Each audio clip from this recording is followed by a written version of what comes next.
Hello everyone. In this video, I want to speak about the upcoming Venus-Mars conjunction with Saturn, squaring the nodal axis. So I've been speaking a lot about this energy in Aquarius, and I've done a couple of videos on Saturn squaring the nodes. Definitely check out the recent interview with Astrology Hub, where I went pretty in depth into the Saturn squaring the nodes process. We're about to exact that square in the first week of April. And just as we're approaching that, Mars and Venus are joining in the mix, and Juno. So it goes without saying that we're in a very concentrated time. And I use the word concentrated because we're looking at Saturn. There's a gravity, there's a sense of repercussion. There's a, core life decisions rather. There's a sense of importance, and thus the introspection, the deeper looking within. A gravity of awareness that there's something essential that wants to be integrated. And also Scorpio, the South Node being in Scorpio, there's a depth of psychological content that's also emerging right now that we're needing to work with and integrate. So there's first just the statement that I want to make. During times like this, Mars is involved. It's often volatile. It's often triggering or difficult. During times like this, astrology is a blessing in the sense that it actually gives us some objective perspective. Okay, this is the cycle we're in right now. This is what's happening. If it's happening, it's a part of an unfolding. We can see, okay, there's not some sort of randomness to it. And the more we can understand the archetypal dynamics at play, potentially we have the opportunity to objectify them and to see what the medicine is, see what the lesson is, what the opportunity is in this particular cycle. So I just hope that however we're doing right now, however this is unfolding in our own journey, and any experience, that we could also have a compassion for ourselves, some sense of care and even gratitude for that which we maybe do not understand yet. Okay, so bringing that into this mix, Saturn too also really does want gentleness. Because when we have strong Saturn transits, there is a tendency for sort of harshness or coldness or judgment or a feeling that life is hard or difficult. It's always just pointing to where we are strengthening ourselves, where we're growing. And these lessons don't always come easy, but they're here for us. So let's dive into this. Let's take a look at the chart.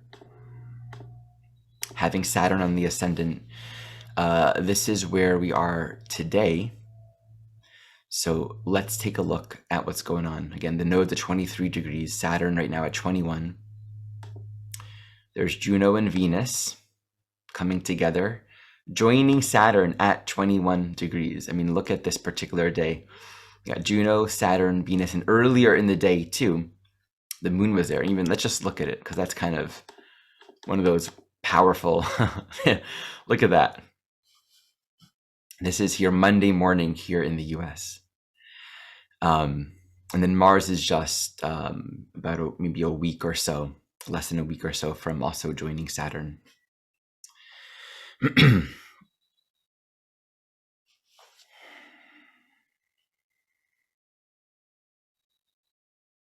Looking first at Venus with Saturn. When we connect those two archetypes, we are looking at the basic reality, contracts, agreements, decisions.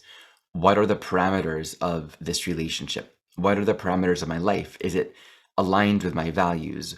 How am I in relationship to inner, outer reality, the people, places, and things, the agreements, the dependencies, the expectations that we all depend upon in our life?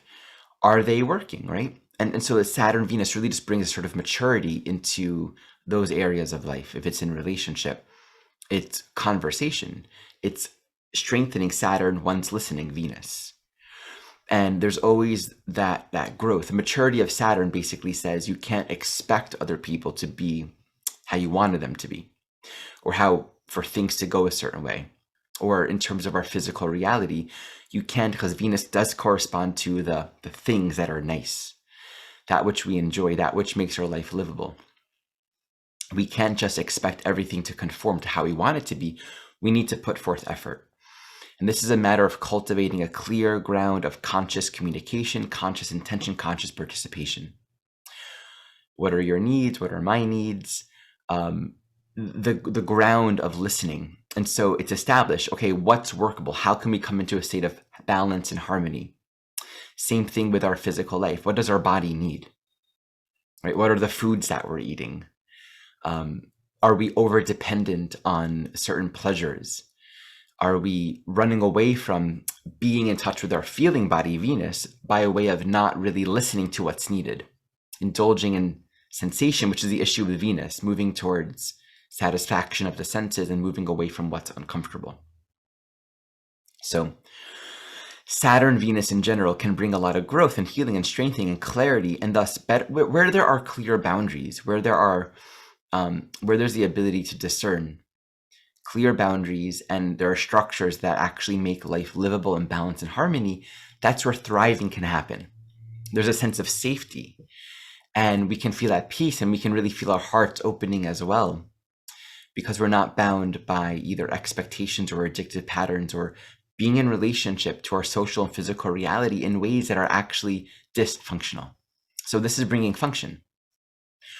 When we bring this into Aquarius, we're adding this dimension of looking at suppressed content. The expectations, the agreements. Have I agreed to something that is not true to my being? Am I suppressing something? Am I trying to control another? Am I controlling myself? Am I suppressing what is innate to me? If I'm reaching towards substances, pleasure in whatever form, what am I suppressing? And this is where Aquarius really speaks to, on the one hand, the freedom of our being, and that everything and everyone resonates and naturally falls where it wants to. But if we're afraid of that because of the possibility, especially with Venus and Aquarius, rejection, right? Excommunication, being an outsider, and the trauma of that, the trauma of not being included. And with Saturn, there's the fear of judgment. I spoke a lot about this in my video with Amanda on Astrology Hub. So much of the trauma with Saturn and Aquarius square in the nodes speaks to the projected repercussions of being oneself. And so this is one dimension of it where there can be a lot of suppression, thus the objective listening. What is when I'm not trying to control it? When I'm not bringing in my past conditioning, my past ideas, and I'm looking upon the present moment with openness to listen, openness to look. It really brings me to the 4 agreements, taking nothing personally, because the moment we make things personal, that's really where we're bringing in the past. We're bringing in the past, and we're bringing it into this moment, and we're seeing according to that. Aquarius is always inviting us to recognize the reality of the present moment has no context. The truth of this present moment has no context according to the precedent of the past. It's not according to what's known, which is why it feels scary, but it's also freeing and liberating.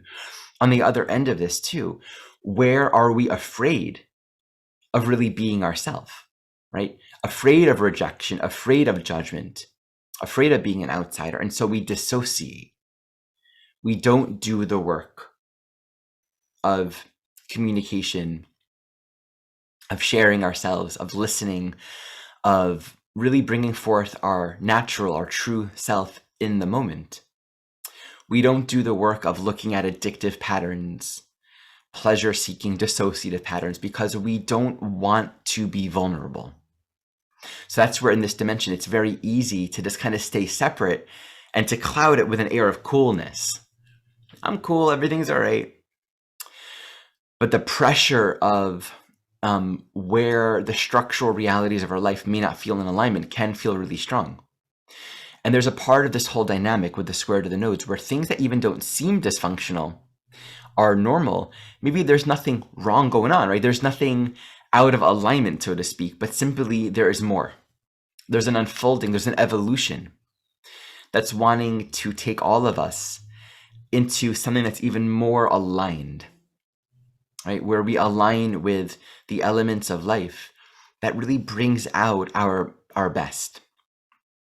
And we can get used to a certain status quo in our life, in our work, in our body, in our relationships, in every aspect of our life. And this can also be saying, hey, there just might be a push from life to connect with something even better. The Scorpio can speak to a psychology of disempowerment, and where we're not connected to an essential creative life force And on some level, that takes our energy, and we may not be aware of it. And in a sense, we're all not aware of the extent to which we've, in a way, decided to not live, decided to just accept, and not give ourselves the opportunity to truly seek happiness, to really look at what we are most drawn to in life, to do that from a non-divisive place, to do that from a place where we're sensing into what is life calling forth in me. What's the deeper calling of my soul that perhaps I even haven't accepted yet? To be very open to that. So there's an immense opportunity for insight, revelations, and if we can approach everything with an air of friendliness, the conversations, the communications, everything can feel very constructive and healing and essential. And to appreciate that there is content that perhaps we are not aware of that's emerging right now. And that's because of that Scorpio square to the nodes, the Scorpio nodal square to the Saturn Venus. And of course, the Taurus just really invites us to stay grounded. Taurus North Node is ruled by that Venus in Aquarius. So it really speaks to creating a ground of stability in the context of change or uncertainty, but not mistaking that stability with dissociation or checking out. There is an immense amount of medicine and healing. This is a great time to be in right relationship to community, right relationship to the teachers, to the medicine, to the practices, and in right relationship with one another. Right relationship to ourselves, our body, our work, our money, how we are relating to all facets of our life, to see that there is healing here at this time. And of course, as Mars moves into the picture, let's take a look to see when Mars actually joins.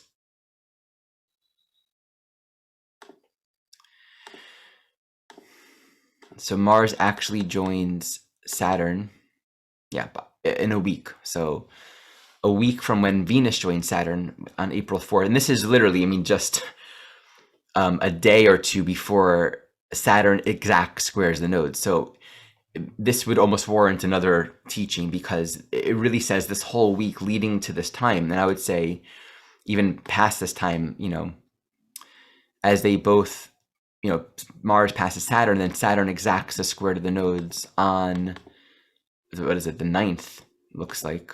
Yeah. The 9th or maybe the 10th, which again is another week. There's a lot of power. So let's go back to Mars being right here on the North Node. For the next week on Saturn, there's a movement towards this conjunction.